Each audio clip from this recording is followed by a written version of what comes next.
सभी भैया बहनों को सुप्रभातम और हरेरा पर्व की हार्दिक शुभकामनाएं। जैसे कि आज की वीडियो में आपको मिलेगा अशुद्ध धातु के परिष्करण की विधियां। अशुद्ध धातु के परिष्करण की विधियां, इनमें मैं कुछ विधियों का वर्णन यहाँ पे करूंगा, जैसे वैद्युत परिष्करण विधि। वैद्युत परिष्करण विधि क्या होती है विधि? एक छोटा सा डायग्राम के माध्यम से। इस विधि में जिस धातु का हमें शोधन करना होता है उसी धातु की अशुद्ध छड़ को एनोड और शुद्ध छड़ को कैथोड के रूप में प्रयुक्त किया जाता है। वैद्युत अपघट्ट के रूप में धातु के लवण का विलयन प्रयुक्त होता है। इस विधि में जब विलयन में विद्युत धारा प्रवाहित की जाती है तो एनोड से शुद्ध धातु आयन के रूप में कैथोड पर जमा हो जाती है और अशुद्धियां एनोड के नीचे एकत्रित हो जाती हैं, जिन्हें एनोड पंख कहते हैं। जैसे कि एनोड पे क्या होगा, अशुद्ध धातु होगी, पहले आयंस के रूप में बदलेगी, फिर ये आयंस कैथोड पर जाकर शुद्ध धातु में परिवर्तित हो जाते हैं। इस विधि द्वारा जैसे सिल्वर है, कॉपर है, निकेल है आदि धातुओं का शोधन किया जा सकता है। दूसरी इंपॉर्टेंट विधि है, यह है मंडल परिष्करण विधि। कौन सी है? मंडल परिष्करण विधि। बहुत ही इंपॉर्टेंट विधि है। सबसे पहले इसमें महत्वपूर्ण पॉइंट है, इस विधि का उपयोग तब किया जाता है जब हमें बहुत ही उच्च कोटि की शुद्धता वाली धातु प्राप्त करनी हो।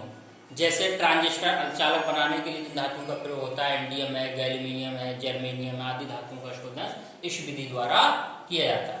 क्या है इस विधि का सिद्धांत? इस विधि का सिद्धांत है कि अशुद्धियों की जो विलेयता होती है ठोस अवस्था की तुलना में गलित अवस्था में अधिक होती है। क्या है सिद्धांत इस विधि का?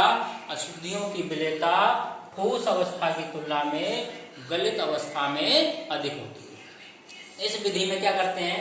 इस विधि में अशुद्ध धातु की पतली छड़ लेते हैं और उसमें एक गतिशील चक्रीय ऊष्मक को लगा दिया जाता है। अशुद्ध धातु की पतली छड़ में क्या लगा देते हैं?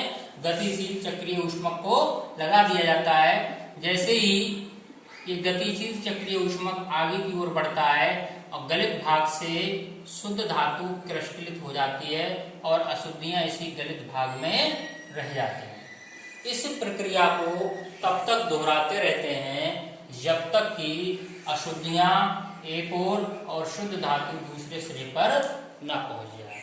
अंत में अशुद्धि वाले सिरे को काटकर अलग कर दिया जाता है और शुद्ध धातु शेष रह जाती है। तो ये मंडल परिष्करण विधि का वर्णन था, बहुत ही इंपॉर्टेंट विधि है। तीसरी विधि यहाँ पर बताई जा रही है क्रोमेटोग्राफी, वर्णलेखिकी विधि। इसी को वर्णलेखी, स्तंभ वर्णलेखिकी भी नाम दिया जाता है। बोर्ड एग्जाम में बहुत ज्यादा पूछी जाती है दोनों विधियां। तो ये क्रोमेटोग्राफी विधि भी बहुत ही इंपॉर्टेंट है। क्रोमेटोग्राफी विधि किस सिद्धांत पर आधारित होती है? ये अधिशोषण के सिद्धांत पर आधारित है। किस सिद्धांत पर आधारित है ये विधि? ये विधि अधिशोषण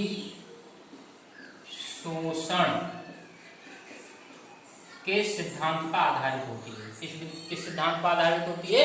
अधिशोषण के सिद्धांत पर।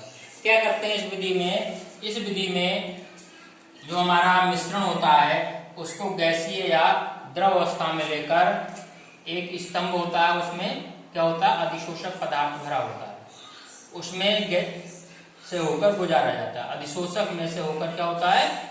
गुजारते हैं मिश्रण को। तो मिश्रण के जो विभिन्न घटक होते हैं वो अधिशोषक द्वारा अपनी क्षमता अनुसार अलग अलग स्तर पर अधिशोषित हो जाते हैं। अंत में इन घटकों को उचित विलायक द्वारा निक्षालित कर लिया जाता है। तो ये है आपकी क्रोमेटोग्राफी विधि। तो भैया बहनों, अशुद्ध धातु के परिष्करण की विधि में वैद्युत परिष्करण विधि, मंडल परिष्करण विधि और क्रोमेटोग्राफी विधि, ये तीनों विधियां बहुत ही इंपॉर्टेंट हैं। हर भैया बहन को ये विधि अपनी तैयार रखनी चाहिए और आशा करता हूँ कि इसकी PDF भी आपको मिल जाएगी और आप बहुत अच्छे से इसको तैयार करेंगे। धन्यवाद।